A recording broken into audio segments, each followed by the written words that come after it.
The Vatican hacked, coronavirus evidence destroyed, and Chinese students kidnapped themselves. That and more on this week's China News headlines.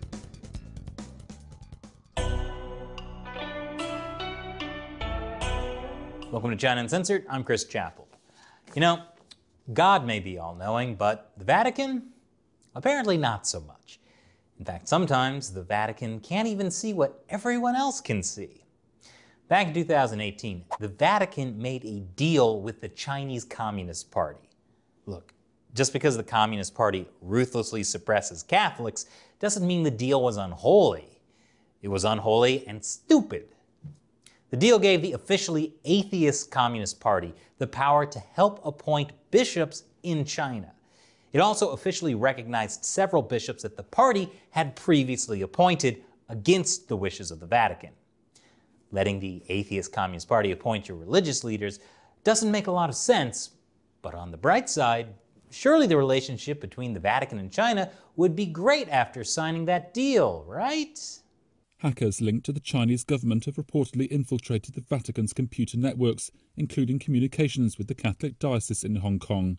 Among the targets was the head of the Hong Kong Study Mission, who is seen as the de facto representative of Pope Francis to China. Wow, who knew betrayal would be part of a deal with the Chinese Communist Party?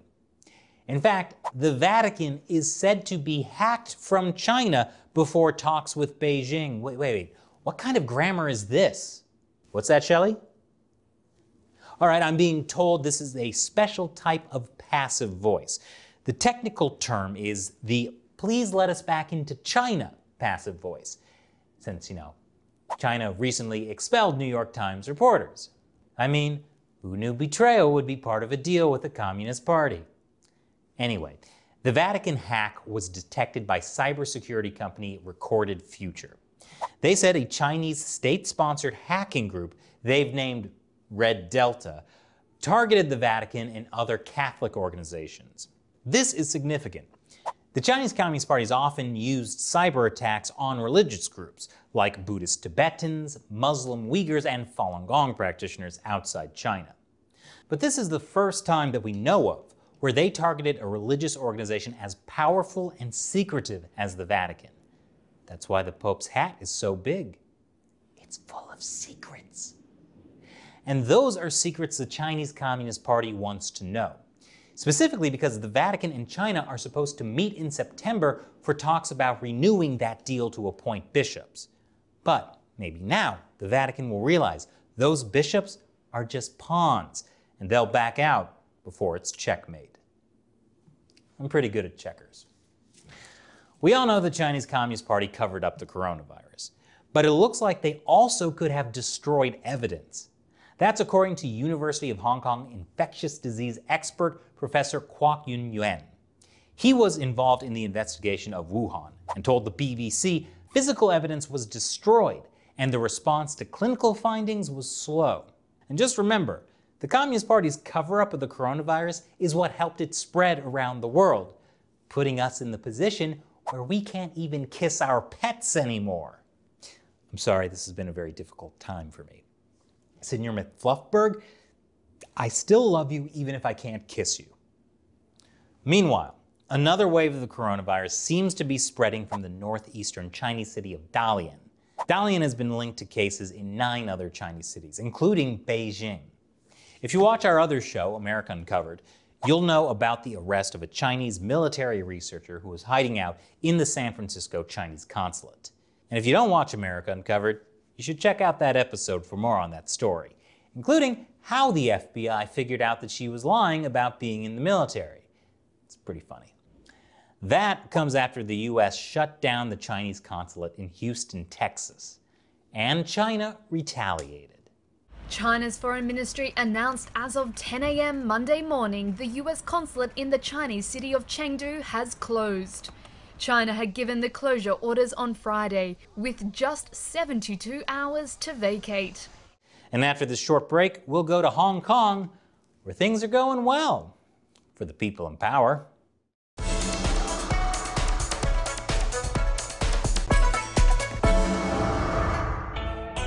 Welcome back. Over in Hong Kong, things are not great. 4 ex-members of a former pro-independent student group have been arrested under the new national security law. That's the law that Hong Kong Chief Executive Carrie said would only affect an extremely small minority of people, but it ended up affecting literally everyone in the world. I mean, who knew betrayal would be part of a deal when Hong Kong was given to the Communist Party? One of the people arrested was 19-year-old Tony Chung, and he has the honor of being the first political figure arrested under the national security law. Chung had started an organization called Student Localism for students who wanted Hong Kong independence, but they had disbanded before the national security law went into effect. Hong Kong police said they arrested 4 students aged 16 to 21 based on social media posts.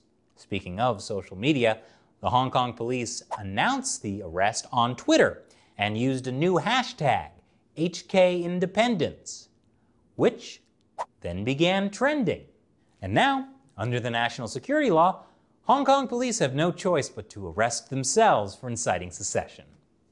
Meanwhile, Benny Tai, a Hong Kong University professor and a leader of the 2014 Umbrella Movement protest, has been fired. If he wishes to appeal the decision, he would have to either go through the university's chancellor, Hong Kong Chief Executive Carrie, or a judicial review. I'm sure he'll get a fair hearing. And in other terrible Hong Kong news, the government has banned at least 12 Hong Kong pro-democracy candidates from running in this September's Legislative Council elections, including Joshua Wong. And there could be further disqualifications ahead.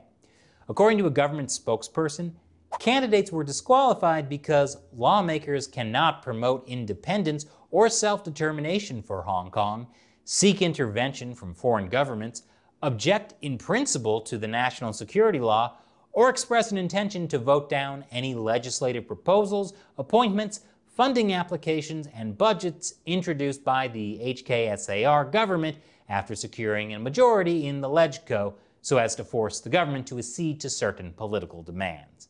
Wait, they can't vote against Hong Kong government proposals or budgets. Why have a legislature at all? Why have elections? Well, don't worry, because that's a problem for a future time. There are rumors that the Hong Kong government might delay the 2020 legislative election for an entire year because of the coronavirus. All this comes after a huge number of people showed up earlier this month to vote in pro-democracy primary elections, which is a good indication that the pro-democracy candidates would win big in September, like they did last year in local district council elections.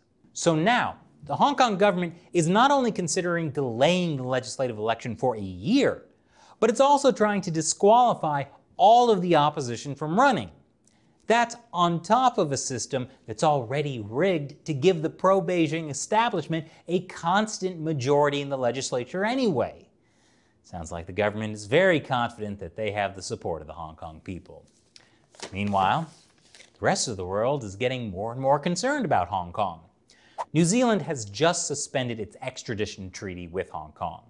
The UK did the same thing last week. Plus, the UK and the US are getting mighty suspicious about that possible election delay in Hong Kong. Speaking of total scams, Australia says Chinese students are targets in virtual kidnapping scams. Here's what's happening. A lot of Chinese students are stranded in Australia and other countries because of the coronavirus. China won't let them back in. Then, one day, these students get a call from scammers speaking Mandarin saying they're with the Chinese government. The scammers then tell the students they've been charged with a crime and need to pay a huge fee or else. So far, it sounds like these scammers really understand the Chinese Communist Party. How does a Chinese student get the money? Well, scammers instruct victims to cease contact with their family and friends, rent a hotel room, and take photographs or video recordings that depict them bound and blindfolded. These files are then shared with the victims' relatives overseas. So the scammers scare the students into faking their own kidnapping, and then their parents freak out and send money to the scammers. This year, 8 known incidents of virtual kidnappings have been reported, with scammers targeting Chinese international students and successfully obtaining $3.2 million in ransom payments. $3.2 million? Mom, Dad, if you're watching, I have been kidnapped. Please send money to my bank account. Speaking of needing cash, now is the time when I answer questions from you, my loyal 50-cent army. Fans of the show support what we do through the crowdfunding website Patreon. Charlie Matsubara asks, Chris, Matt, and Shelley, how has the CCP virus affected the show? As a longtime subscriber, I see the number of views and subscribers have grown significantly. Have your waistlines grown proportionally as well? Well, Charlie, when the CCP virus hit, everyone was deeply affected by the Chinese Communist Party in a way that had never happened before. Suddenly, everyone wanted to know about China, and a lot of new people came to our channel. We started the year off with about 900,000 subscribers. Now, we have 1.38 million.